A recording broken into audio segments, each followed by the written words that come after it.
through 5 p.m. French, largely just doing a recovery turn this turn. Real's core, if that's how you pronounce it, was fatigued. So was Kellerman. I mean, his reinforcements aren't coming in this turn, but I just can't afford to bring them in. Oh, I forgot about these cav. Just bring the artillery up and call it good. And they probably should be doing something, but I don't know. I should launch a charge on that. These are just lights after all. So I'll take care of that. But otherwise, Van Damme, now left to his own devices. Hey, I don't think I recovered him twice, and he deserved two recoveries. Rather than one. He did not take any small arms fire. Other than maybe some skirmishers, but I don't even think that. So Napoleon sent some orders to Van Damme, basically recover, and then the intention is recover and then push forward to fold the Prussian front. I think he's going to probably give orders to the Brie wagon lead, but maybe to Trois Bonnets. But the guard has mostly cleared this hill. There's some abandoned guns up here. They're striking behind Z-Man, Zethan's line there, and that's just in a lot of trouble. Over here, you can see Gerard is making some inroads against Thielmann. There was a cav charge. Most of his cav was kind of fatigued, and by crossing here, this is a tougher nut to crack. Not than this, but than, I don't know, some of the other locations that might come under attack, like this hill here, because there's the village and there is a fortified location and everything. But his corps is just so hammered at this point. Gerard has been doing a pretty good job. Obviously, the guard has done an excellent job. Got a little exposed flank here, but there's some cav protecting it. It's not fast enough cav to prevent somebody from going here, but everything's disordered over there. I'll take care of that cav charge. I'm not going to come back after it. I expect the Prussians will be driven out. Inside of the 5 turn, hey, I gotta move these up. Although I may find things that I've forgotten to do. Thielmann here, not really managing to hold at all. The unit's routing by him here. He wasn't able to rally this. He's got this complete weakness where he's just disordered all over back there. I want to hold this as kind of a front screen for the withdrawal, but I don't know. I don't know how much he's going to be able to hold off there. He had to do some movement, so he ended up paying a fatigue cost. Pirsch, I'll move him down because his marker's down. He received his orders. He can't act on them yet, but he accepted them and vaguely was acting on them in the sense of he had to throw up a screen for the French guard cav that's in the way, which allowed him to push some units back and stuff like that. And, you know, again, it's a game, when you play with these written orders,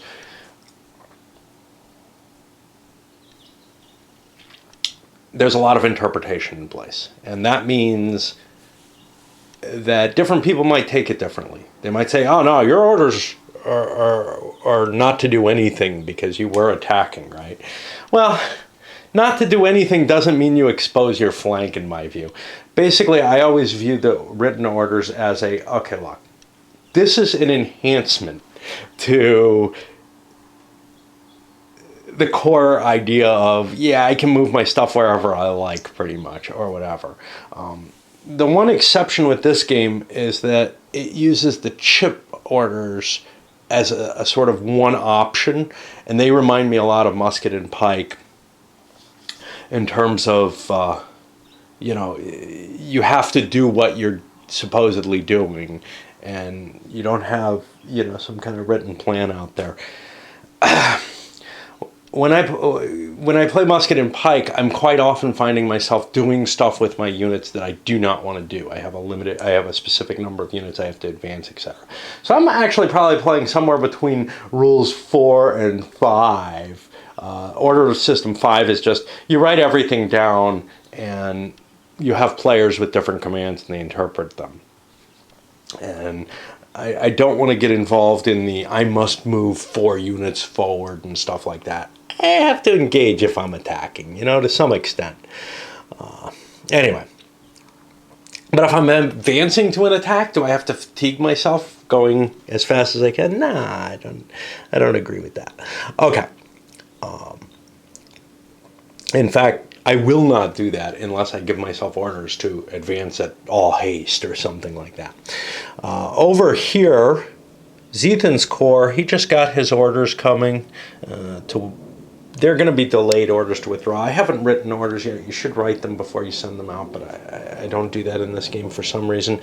Mainly because there's no other information I have to record. They either take the orders or they don't. And it's not like I have to, record all kind of numbers as to the time that they're going to arrive or whatever. I have them right on the board.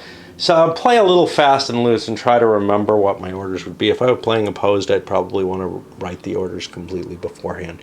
Because that does... there is a situation where, you're getting orders and you're like, wow, the situation's changed since I wrote those orders. And that's harder to... penalize yourself with if you're writing the orders on the fly when they arrive. Over here, Pirch has it. Yeah, I already talked about Pirch. Thielman's going to have a hell of a time trying to get out of here, but I actually took a rest turn. Zethan.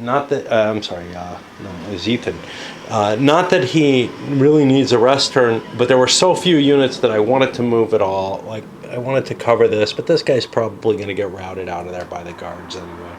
So... standing where I am seemed not too unreasonable. We'll see. I'm just going to get trapped in there, I know. Over here, Wellington's replacement ran away, and he's starting to try to rally some of his units. You can see mixed effects there. The big event here is that Orange's replacement is forming up a pretty nasty line. He can't go forward, but his orders are coming soon. At least I don't think he can go forward. It's going to be really hard because he has no orders. His command's over here. Well, I'll move there. And then that sort of pushes his forces further. And I don't know what to talk about. There's no bolting down or anything like that because the leaders have to rally units. He did succeed in routing the unit here. And that did a route through. And this is... he had nowhere he could go except this hex, but then from here he had choices of these two. And there's kind of a... I often allow people to take the path of least resistance, but this just does not look any happier. So I forced him to do a route through, and he's a 1 strength point unit that I'd rather have died than do this, but he brought a bigger unit away with him, and it just caused some chaos in the line there. All right. Routed units, disordered units may well be worth charging, and we had some of that going on here. And now they're all routed and going to be gone for the rest of the campaign, I guess. Thielman looks like he's in horrible shape. Actually, legitimately, these orders shouldn't even be able to arrive to him because these things don't go within like 2 hexes of an enemy unit or something. I'm not quite willing to buy that orders are not delivered under close fire ever. I just make it quite possible for them to get intercepted. I don't remember quite what the rules on it are, but they didn't strike me as appropriate. Van Damme still holding and resting. The guard actually took a rest turn again. They could have really used not having one. They've got some artillery to bring up and everything, but... And Rail here resting still. Kellerman bringing some cav in. We see some routed units here. I'm not quite sure Ney's going to be able to go much further than Cadabra, or whether he's even going to be able to hold it. If this line starts moving in his direction, which it may not. It may not. Its orders are not to do that. So its orders are going to be to swing around this way more and kind of cover this line. But if Ney's forces are hit at this point, he's in a decent amount of trouble. For the Prussians over at Ligny, the rout continues. Although they do get, you know, a bright spot. They charged into these guard guns that were moving, hit them. Yeah, there's always little opportunities that come up. But we got Pirch pushing back towards Wav. He's going to take up a rearguard position here. Ziethen has his orders. He's not really implementing them. He's just straightening his line and positioning himself in a slightly better location. Maybe he'll get out. It doesn't look likely, though, because the guard took that rest turn. Well, now they're going to be ready to hit. Van Damme's not in great shape, and maybe doesn't want to advance. He kind of doesn't like. He's been taking hits from Ziethen's corps, and then over here, Thielmann, you know, most of his unit is routing, I think. I don't know what all this is. We'll see as it starts to leave the map. It's getting real close. And then we got, you know, routers back here behind French lines trying to make their way back. I love that kind of messiness in a tactical game. I know some people probably don't want to cope with it, but I like watching these things happen. It's an important part of the story to me, these little weirdnesses that are going on. Over here, well, the Brits mostly took a rest turn. I couldn't justify moving whoever Orange has been replaced by forward under the orders he had. Wellington, it didn't seem like not that he's there, whoever Wellington's been replaced by, didn't seem like he really wanted to advance either. Most of his units were disordered, so what the hell, you know, what's he going to do? This is the only unit he would have wanted to move, really. And so I took rests on both of them. This guy got a 2-point rest, which is nice always. And then getting rid of Uxbridge if he has anything. Okay.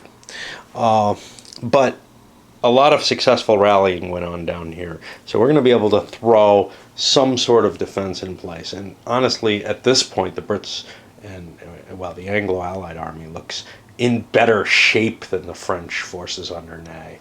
You have to remember, Ney doesn't have a lot here. Most of the army is over there.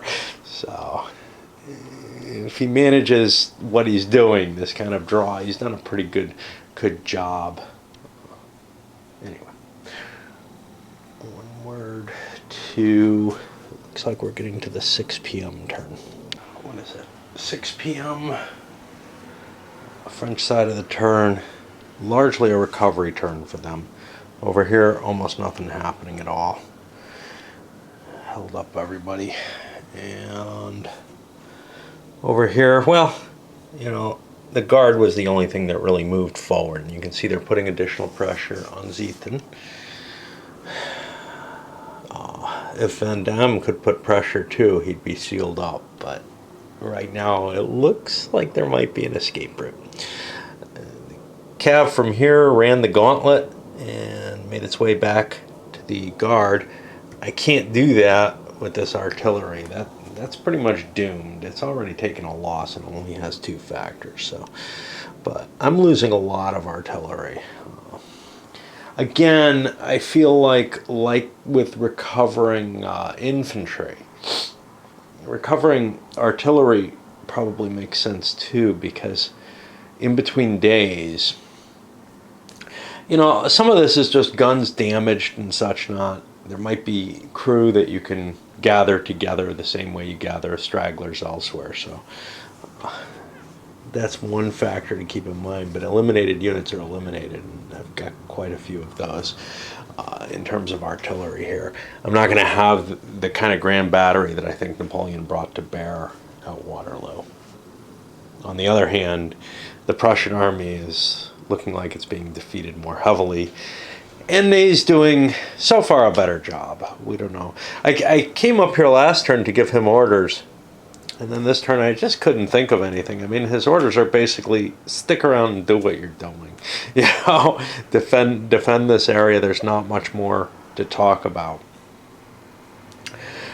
Kellerman actually enacted, and I should move some of his units, I suppose. I've got a couple of cav here that I didn't move. This is kind of dangerous, but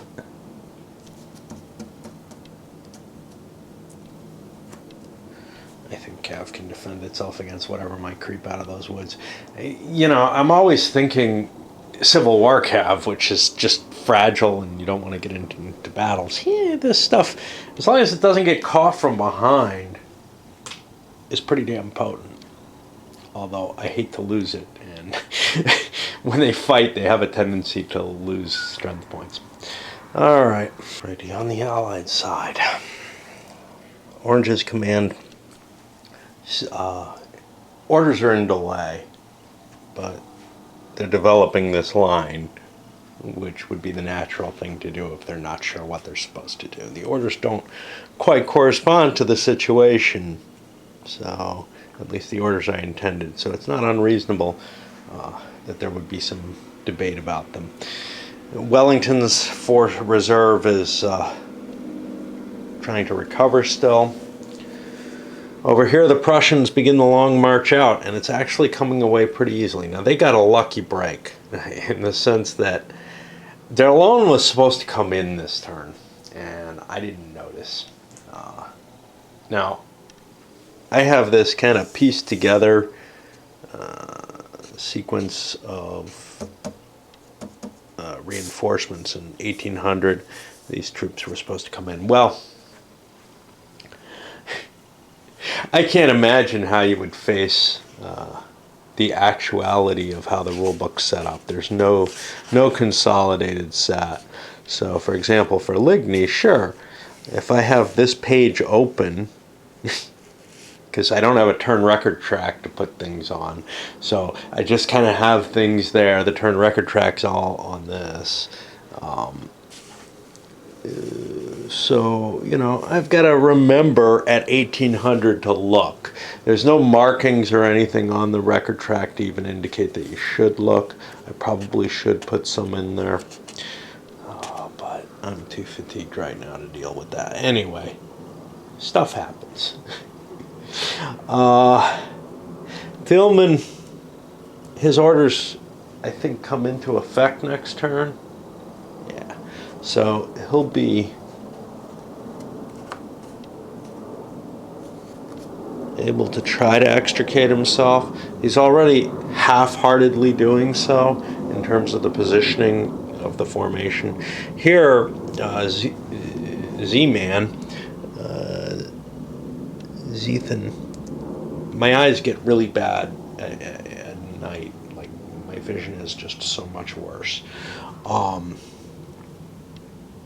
Part of why he got lucky is there just wasn't this pressure from Van Damme and the guards that was slowed down, and there was enough space that he could slip out without taking too much opportunity fire there. And the same is really true here. He's got enough of a go-like shape. Unfortunately, troops are routing away and they'll never be seen again. All right. With the fatigue rules, at least, you know, in the more recent games I've been playing, I've been making a big mistake.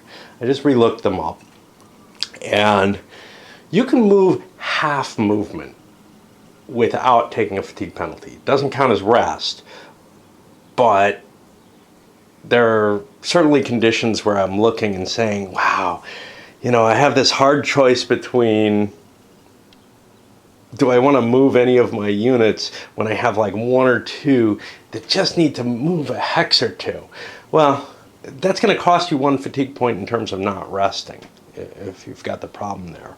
But what it's not going to do is it's not going to cost you a fatigue point for moving. I don't know how much effect that's had. There certainly, I think, have been a couple of times when I would have liked to have taken that option. Anyway, what do we have going on? Gerard continuing to degrade Thielman here. Now, Grouchy has swung around and done a couple of cav charges against disordered units, and he's just furthering the problems with the Prussians. They're going to have, if Girard makes it through, now his orders aren't to do so. I really ought to send him new orders. If Girard makes it through and cuts the road, he's going to cause a real problem for the Prussians, and we'll see what happens there. Meanwhile, the Guard is the only thing really smashing hard here. Ooh, I forgot to fire those guys.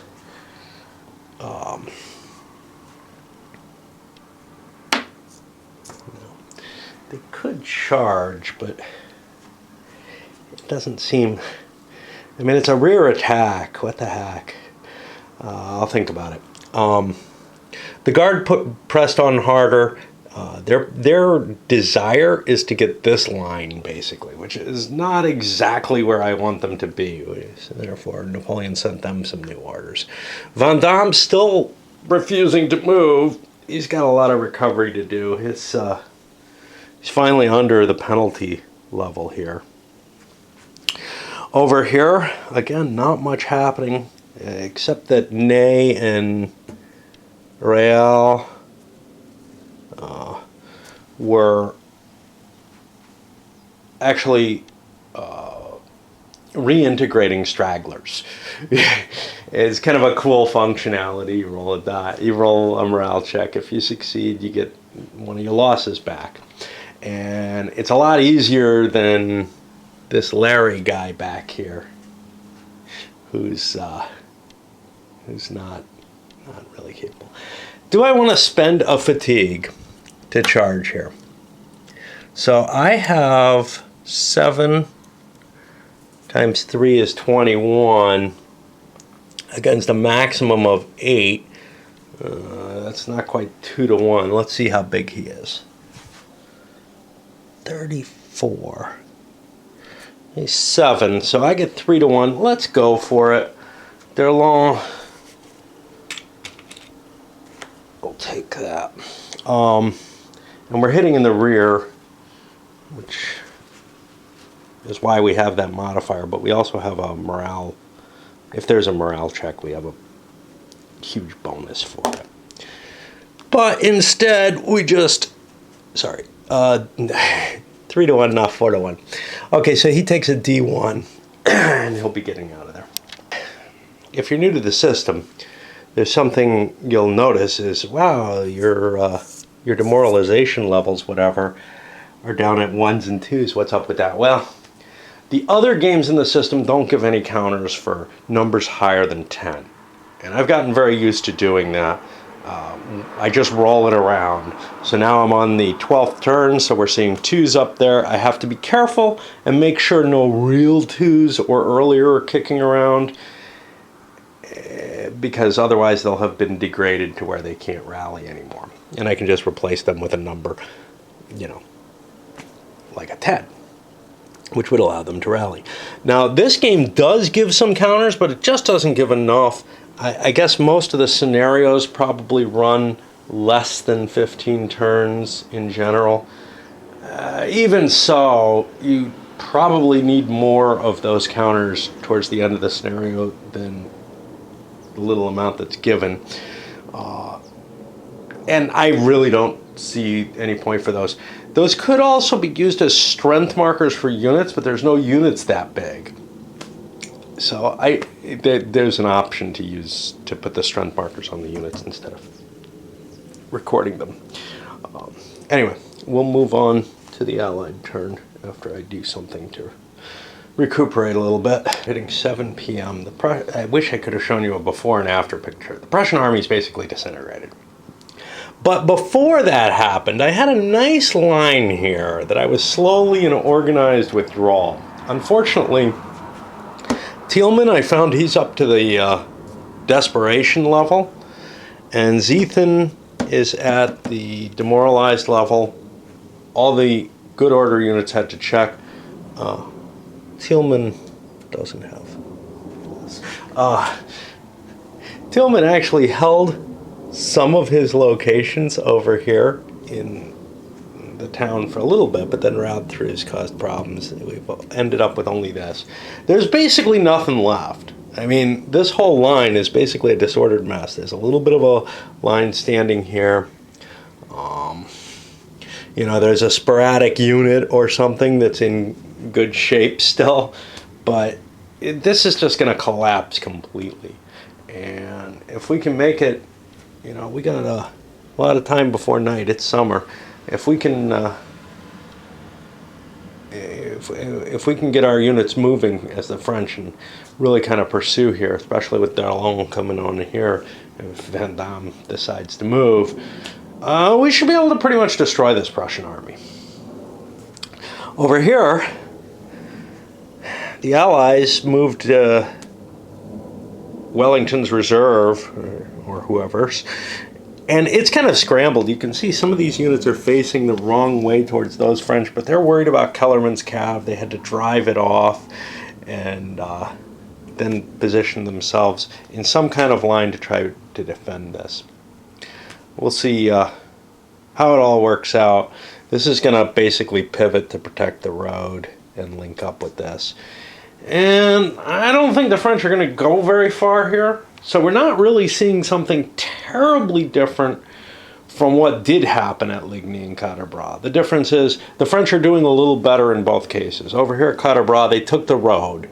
Okay, big deal. Well, there's some potential of a threat of British units moving towards Ligny, I guess. I don't know. Over here, though, it's beginning to look like the Prussian army is going to actually get wiped out. And it's going to be a tough job without much of a Prussian army. You know, we still have VlE here, but without much of a Prussian army holding strong at Waterloo. I don't know how big the losses the French have taken proportional to what they actually are. I could try to count, but without a little track to keep track of, it's always something that I just don't think of doing, really. There you go. The weirdness of Darlon is these are supposed to come in on the Ligny map, and they did. But they're supposed to attach to Van Damme. Since I already wrote orders for Darlon, instead of sending them further into Quatre-Bras, I'm sending them to do the task that I've written down for them, which is going to be a pursuit. They're still coming in way later than they could have. So the confusion's still in place, but the decision, and this may not be the best thing, but it should pretty much destroy the Prussian army. Even during the pursuit stage, the French turns are tremendously painful. We have Mouton coming on, and we sent him some orders to go try to cut things off. I wrote up my orders for my guard. I probably kind of cheated on them. I'm going to send them marching over to Quatre-Bras. I don't think that's what I was thinking of at the time, but I want to catch the enemy force, drive him from this road. I've got units driving from this road. I wrote the orders after I wrote other people's orders, or I sent the orders out after I wrote other people's orders, and I just wasn't thinking too carefully. Sending just column after column of French down to Wavre doesn't make a lot of sense. Like I said with Darlon, I decided to bring him in on Ligny. Just because I had already written the orders, so and that's really what the difference is here. The guard would be performing the pursuit, and Darlon, most of his corps would be thrown into Quatre-Bras and strengthening the French position there for whatever that's worth. I don't know how much it's worth, but he has prevented any kind of support. Ney has prevented any kind of support from coming up here. A little bit of a recovery and rally. Van Damme's still not doing anything. Ney's forces actually recovering hit points as well. And we saw something real interesting here, which was Grouchy slammed into a disorganized unit and actually got repulsed by the fire from it. You don't see that very often. First of all, usually the fire, it might do a casualty, and that helps the defending unit, but if you can't form into square, you're pretty much going to get smacked around pretty hard by the cav. You might do more casualties than you take for a number of reasons, but you usually end up disordered out of it. But in this case, he actually prevented the attack at all. Other places, though, French charges by the guard over here cleared out some of the problems that the that the Prussians have with clutter. What had been a huge disorder in the center here is now what it invariably is going to turn into, which is a rout. As those units start taking casualties, they're just going to fall apart. I have to recount numbers. I may be getting close to Pirch going over actually here. 3, 5, 6, 7, 8, 9, 13, 21, 24, 30. Looks like I'm only at around 38. Now, how many units does he have that are disordered? I don't know. You know, I'm not going to go hunt them down and count them up. I find that a painful enough situation in the smaller battles where that actually works. But if he's got some of these routed units, boom, they're just going to, you know, his command's just going to fall apart when I find out. 38, I doubt that there's 20 routed and disordered units. So it's pretty hard to get the limit here. All right, time for more break. So when I looked up the transit rules, apparently you can transit from here to Wav. The line of communication rules put it on here, but I'm going to allow a retreat this way, a route this way. Too bad that these guys didn't have that advantage, or else more Prussians would be off the map. But the Allied turn was pretty easy, actually. It was most of the stuff that was engaged was very lightly engaged, and I was able to pull back. Much of the stuff that was engaged was just disorganized stuff that I pulled back and let it get shot and come out. Over here, Wellington's replacement has sent orders. Use the aide-de-camps for orders. That's what they're meant for. I got nothing but replacements over here. He sent orders over to whatever the hell this was, Orange's command, to start an attack. And he's also got his own, but he's going to be the follow-up force on that. And basically, the Allies want to do what damage they can to Ney here, now because they have a numerical superiority. And then they're going to withdraw. And they have to withdraw because Wav is not at all likely to be able to be held. Which means we'll be going over here. Maybe a day early. It's going to be tough, though, because of the rain. There's all kind of rules for rain that I didn't go into yet.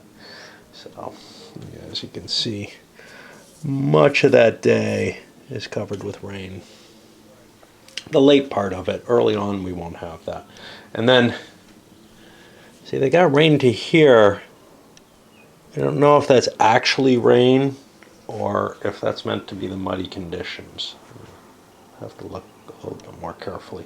So I know that the muddy conditions caused serious problems, and there's not a lot in the game to cover that except that your movement's slowed during rain turns. All right. Where are we? All right, 7:30, end of the French turn. D'Erlon pursues forward. The guard holds to let him go. Gives them a resting point. Hey, Vendôme's finally moving. Hey, the battle's won. We'll go move in. Gerard's resting a little bit here. Grouchy's Cav launches another set of charges. Mixed effectiveness, but, you know, I mean, this is just knocking more and more Prussian units out for good. And then over here, Ney has chosen not to engage particularly heavily. He's staying where he is, relaxing, resting. Kellerman is trying to gather his corps, his little Cav corps together. So there's a couple of interesting things still happening. There's the pursuit, for whatever it's worth, which is going to become a lot less interesting if the Prussians are pulling off this way and moving to Wav that way. It does become an interesting race, though, because this is the faster route, I believe. And I gave Mouton, who just came on the board, orders to march his corps to Wav that way. And just because there's too much going on down here. I want to get parked there. Once I have, if I'm the first person in there, hey, I get into Waterloo with all my stuff, and maybe I can actually, you know, put a weaker corps or something to delay any Prussian remnant from making it to the battle. Over here at Catabara, though, this is a lot more iffy. We don't know what's going to happen, you know. I mean, to me, it looks like the Brits still have the advantage numerically, etc. But they can't hold there.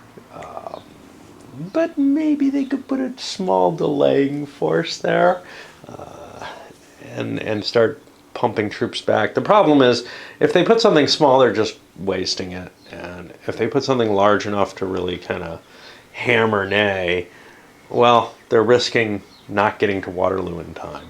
And we're going to have to be careful about that. We're going to have to make sure we get something there. Now, I've got Hill coming in there, but that's not a lot of unit to hold all of the Waterloo map. Then again, neither is the British Army. Like, this Anglo-Dutch army as a whole just isn't that big. There's a good deal coming in, but still, it's not the size of Napoleon's army. He needs those Prussians. And I really don't know. Allowing routing this way, many of the Prussian units are gone, and in fact that meant Ziethen's corps hit its second level, the desperation morale. I looked around and I couldn't find any of their units that were still viable before the rout happened, so nothing actually was affected by it. Now they have a -2 on their morale from now on, but you know, whatever. Over here are the Brits beginning the attack, not full force. Wellington had his orders ahead of time, so he was able to move a little bit quicker, whereas Wellington's replacement, whereas Orange's forces are moving forward. This doesn't look good for the French at all. They got a couple of units smacked out of the way. The only thing holding their line right now is these cav right here, which are keeping the Brits at bay. You really don't want to advance against cav. It's a great way to get your infantry wrecked. So I brought up some of the British cav. Uxbridge isn't on the board yet.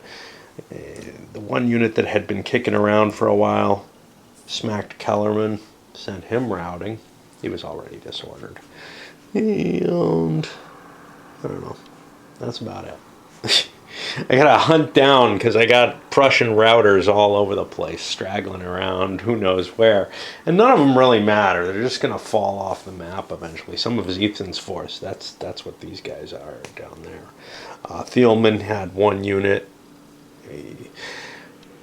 His orders don't really pertain, but I can't see not trying to pull out under them. The only question is whether or not he has to make a roll to accept new orders, indicating some sort of further confusion. Well, given that there's not really a command of his left, I think it's just this one disordered unit. I'm really not too worried about him deciding to pull out. Mainly it's Pirch's forces that are at all capable of fighting, and they were tasked with the rear guard, and as far as they can see, they're kind of doing that. Kinda. They're not running out in front of these disordered guys to try to cover them. They just don't have the strength for it. So that's a command level decision there. And we move on to 8 p.m. Another kind of screw up type thing surrounding Derlon. It looks like the information for Ligny and the reinforcements arriving there for that specific battlefield don't quite mesh with the campaign one. So I've ended up actually moving Derlon one extra division forward already. So he's got one more division left, and it should be an hour later that division arrives. You know, I'm just looking at, it looks like Derlon followed closer to what Napoleon wanted, that Ney released him earlier than he historically did. That's okay. We've got some other issues going on anyway. It's not like he was terribly needed here anyway. Meanwhile, let's see.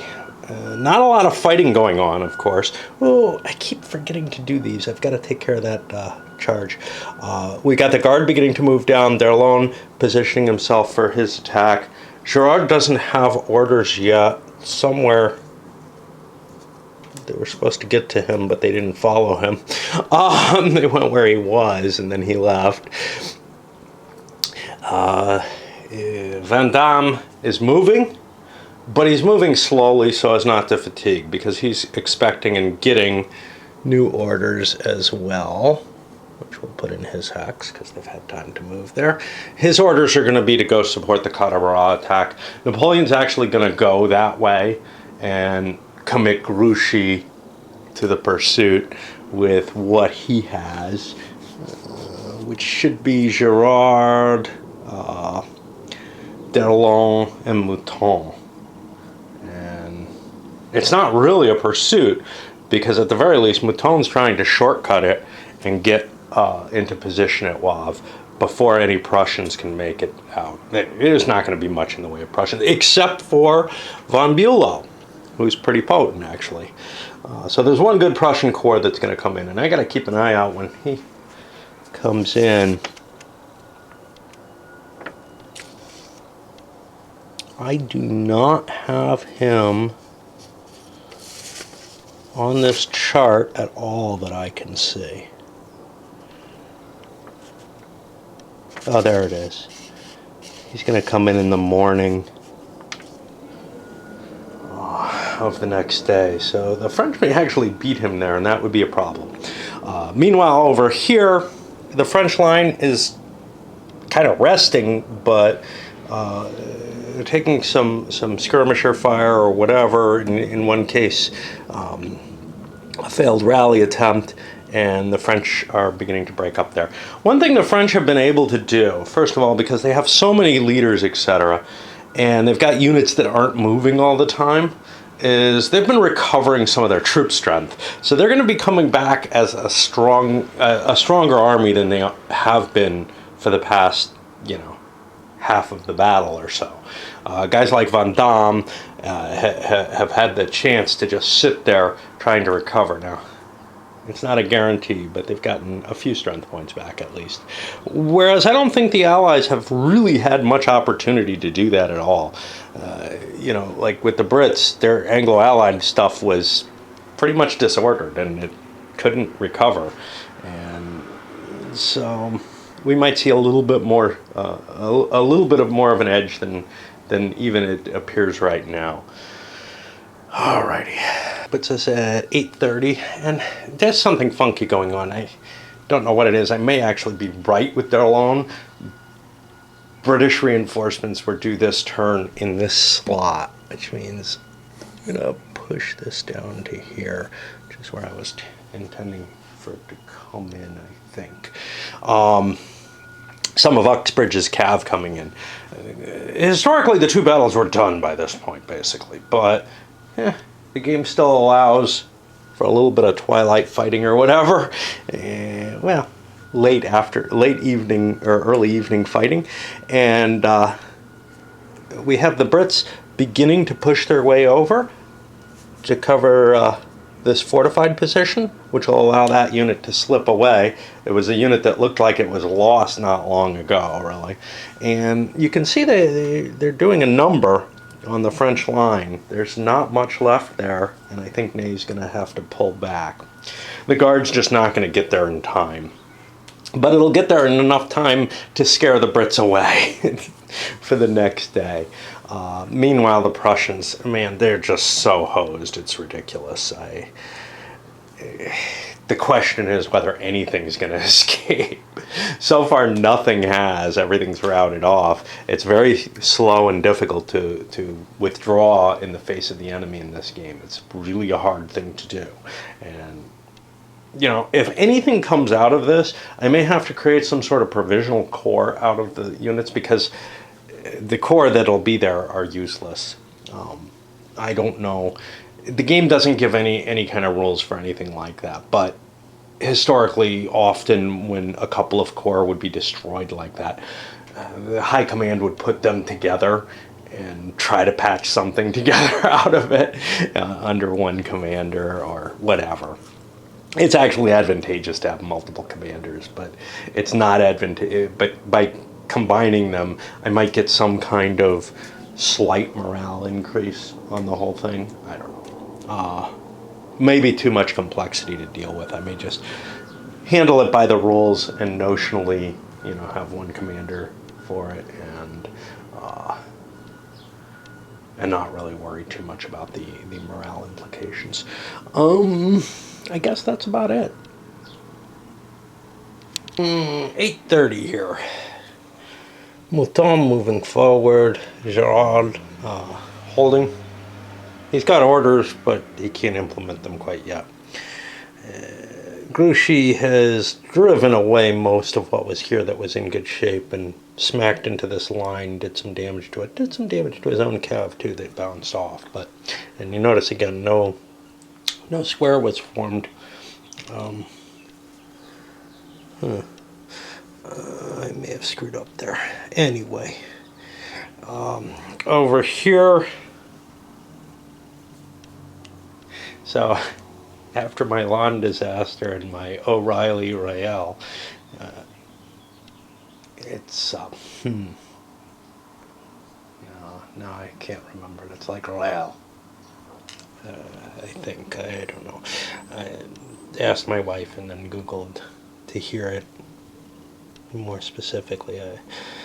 And Eugene is not Eugene, and it's certainly not Eugen. It's Eugenie. So there's my high school French does not, my 1 year of it does not cut it in terms of remembering anything about how to pronounce things. Anyway, Kellerman pulled back a little bit, and otherwise the French are doing the best that they can to hold out here. They've got the guard coming, so all is not lost, perhaps.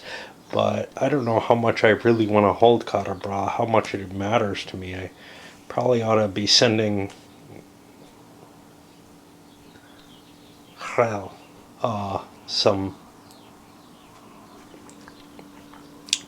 some sort of orders to get the heck out of there, because it's just not that important. The important thing is to be positioned here, and if the Brits don't try to leave, that's great, you know. And if they try to leave, keep contact with them and make sure that they can't set up too good a defensive position over in Waterloo area. Speaking of which, we're on to the Allied turn, and yeah, this is a long path. It's a longer game than I thought it was going to be. I knew it was big, and I know, you know, from Consim World that people played it for a long time, but I didn't think the system would take quite as long to play. But when turns are starting to take an hour each, or one side of a turn's taking an hour each, that is truly on the monster scale, and I don't mind that at all, obviously, but it wasn't quite what I expected from this system. I thought this would be a little lighter than you know, like the Brigade series, because it always feels lighter when I play the smaller games. But those are truly smaller battles. This is a big situation, obviously. 30 turn ends for the Allies. The Prussians look for and are having trouble finding units. So, for example, Ziethen, I think the only unit he has that he could possibly rally is over here. If I can play that out long enough, I can maybe get a unit for that. Tillman has maybe 1 or 2 units down here that are disordered and might survive conceivably. Blucher, likewise, if the time runs out on those. This was turn 16, so these are all 16s here. Then that would go. This had a 7 on it, and it wasn't routed, so I'm assuming that's from back when 7 was a real number, and I moved a number that allows me to try to rally it there. That was the only thing Pirch could find that he could rally. He's got some units in here that he can rally. Over here, the English decided to leave Orange's unit here because we're closing in, and Uxbridge came in to challenge the cav advantage the French have here. They tried to hit this, bounced off of it, but we've got so many cav comparatively. We now have a bigger number, and Uxbridge's whole cav corps is coming in, and it's like Grouchy's corps. It's huge, you know. It's just a ton of cav, but I don't have all the leaders, so I've got to use it as a unified force, as opposed to Grouchy's, which I can divide up and send on separate tasks pretty easily. Although presumably you can attach and detach units because the scenario had units attached and detached. There's just no rules for it. The line around Cadabra is just collapsing. The French really need to pull out of there. But still going on here at 9 p.m. actually. It's getting late. Late to be fighting. Mouton charging down. He couldn't. This is an option. This is a made-up role for me, but he can't throw out skirmishers in front of his road column because he moved at the road rate. Skirmishers are an optional rule, and you know, for me, a lot of those options aren't terribly well sketched out. So this just makes sense to me that if you're marching at full speed, you can't really be deploying skirmishers trying to run ahead of the unit spread out all over the countryside. Gerard gets his orders here. I was sending orders to Grouchy to take command of the pursuit and whatever happens over on the WAV map. That way I'll be able to use Grouchy's special rules from WAV. And they're going to have to be adapted. There's no question there. But I'm going to try to figure out a way to make him mess things up a little bit. The problem is there's no Prussians. So, you know, if there's no adequate threat, I don't think he'll be as slowed down, but he's certainly not going to pursue as mightily as Napoleon would hope. That means Napoleon's going to be going over to the Cadabra map, and that makes sense because the guard's over there. Ney hasn't done a terribly great job. This is where the main battle is going to be. And I think I've sent orders to Vendôme to head here. I really ought to send Napoleon's guard over with him. If I can find Napoleon, what did I do with him? Oh my gosh. Wow, I think he got eaten. I swear I sent him somewhere. Oh, there he is. No, I didn't move him. So Napoleon's the army commander, so he only moves at half rate under the level 4 and higher roles. That's to indicate the administrative staff, etc. You know, it would make more sense to have something like this be his headquarters and allow him to stray out from it on occasion, because a leader could conceivably go and give personal orders. But I'm fine with this. Slow him down, you know, keep him from having quite the same effect that he would on the battlefield otherwise. Let me make sure I have no charge markers left, but that's it. I am just kind of, I'm very tired, which is part of the problem. I should be pulling back a little bit and not talking as much. Certainly not every player turn. Bit of interesting interaction I wanted to highlight here. We're at 9:30, I think. French turn. The guard is beginning to move onto the Cadabra map, trying to take up position on this ridge, and Creel is pulling back to that ridge, ignoring the fact that the Dutch are holding this. I think that's a Dutch unit. Anyway, there was some British cav that was assigned to prevent the French from moving in that direction. And they charged the guard, broke it, one unit, and then failed to have both units charge hitting this unit. The Brits got broken there. And then this unit moved up into play, and the Brits wanted to withdraw, and they failed their morale check there. So we'll put those cav back together. But overall, sort of a wash, although you got to always take a moral victory anytime you manage to disorganize a guard unit. It's not broken, it's just disordered, but it's out of combat for a little bit at least. And that's there are no special rules about this, except you know, like they don't take the old guard, the grenadiers and such on, don't take effects from losses, and the corps itself can never get desperation or disorganized, disordered, I don't remember what it's called. Demoralized, thank you. Yeah, the little voices in my head. And that's going to give me a chance to pull my artillery up onto the ridge. And but I did lose this artillery piece to... Was that to the charge? I don't remember what knocked that artillery out. It must have been the charge. Oh, the route through. Yeah. So anyway, I just wanted to jump in there because something of interest is happening right now. There probably isn't going to be much more of interest for a while, just broad movements. In the picture after the French turn, Grouchy's Cav has, with Delhomme, managed to wipe the Prussians off of the last little standing they had. There's a couple routed units that aren't going anywhere. Blucher, I'm going to say he doesn't make back either. You know, he's going to be running around trying to rally his army. VlE is going to be on his own, and we'll see what he does. He's not going to be able to hold the WAV map, I'll tell you that much. Over here, you know, the French are reorganizing and preparing themselves. There is some possibility that a single Prussian unit will survive Ligny.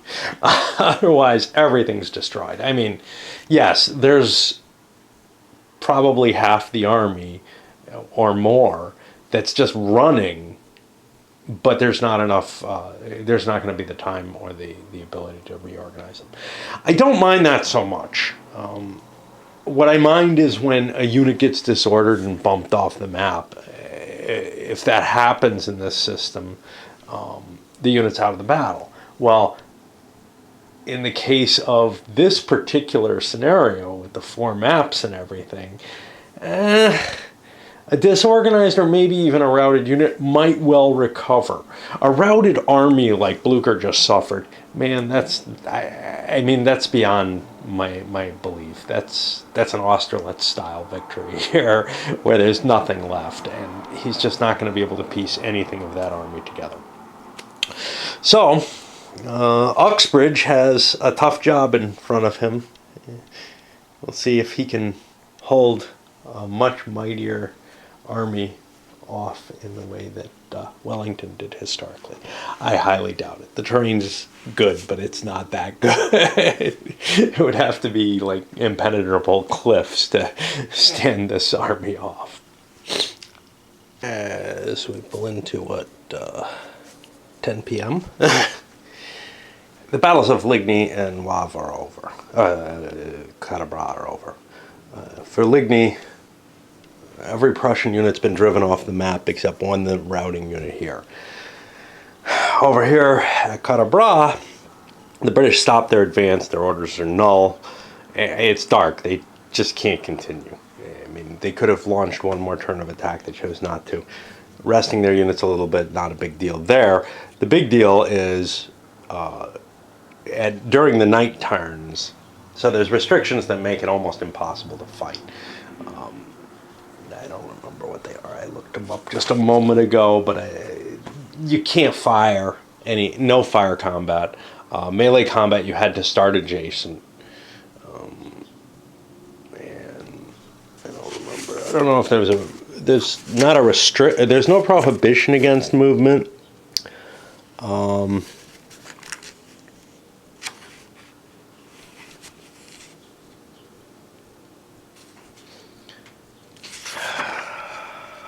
There we go. There are no cav charges, and rally is normal. Now, you could launch an infantry assault at night, and you'd be able to use the melee table. The melee table isn't that great a thing to do. If you were facing a particularly disorganized enemy, it might be worth smacking them around a little more. I don't feel like either side is facing that situation. If you're facing an enemy who's got a huge artillery advantage and a defensive position defending those artillery, but not a lot of troops there, a night attack would work well. I don't feel like that's really the case here either. I mean, there's one gun exposed, and I just can't afford to attack it. This is daylight, it would have been able to fire. By nighttime, there's going to be troops there. So there's just not going to be any advantage. So now comes the big question. We're going to load this one up before I resolve that question, but let me pose it to you. Ligny is a complete disaster for the Alliance. Cadabra, the Anglo-Allied army, is in okay shape. It's not great, but it's largely come out in good shape from the battle. Not that it did a lot of damage to Ney, but it did what it had to do. Night's coming. Both armies get an advantage at nighttime. If they just rest the night, any units that don't move gain back a strength point automatically, I believe. And any that don't move that are in, I guess, disordered shape, because they don't handle the routed rules. That's an option, so they're not specifically covered. But any units that don't move that are in disordered recover their morale. And they don't get any additional troops back. So it's an opportunity to get, your army into slightly better shape. On the other hand, you're giving up some movement opportunities. And the real question here is, how important is movement to everyone? Blucher's been traditionally slow at Wavre. He probably wants to rest his army. But the Brits are in this, wow, if the French push to Wavre quickly enough, they could end up in Waterloo first. And it's over then. I mean, the Brits are not going to attack Waterloo from the wrong direction. They're going to go marching off this way and try to find themselves a position somewhere else. The battle would be over if that happens. So I think I'm going to end up rolling some dice for decision making on this. I think like a 2/3 chance that Uxbridge, well, maybe a 50-50 chance that Uxbridge tries to pull back. But I think only about a 1 in 6 that Grouchy is going to press on at night. The unfortunate thing is, Grouchy isn't really in charge here. So I may make that per corps instead. Because Grouchy's over here, he's just gotten his orders to take command. Probably that information is going to to the corps commanders at this point. And, they might make the decision that it's important to press on instead of him. All right, let's send this up.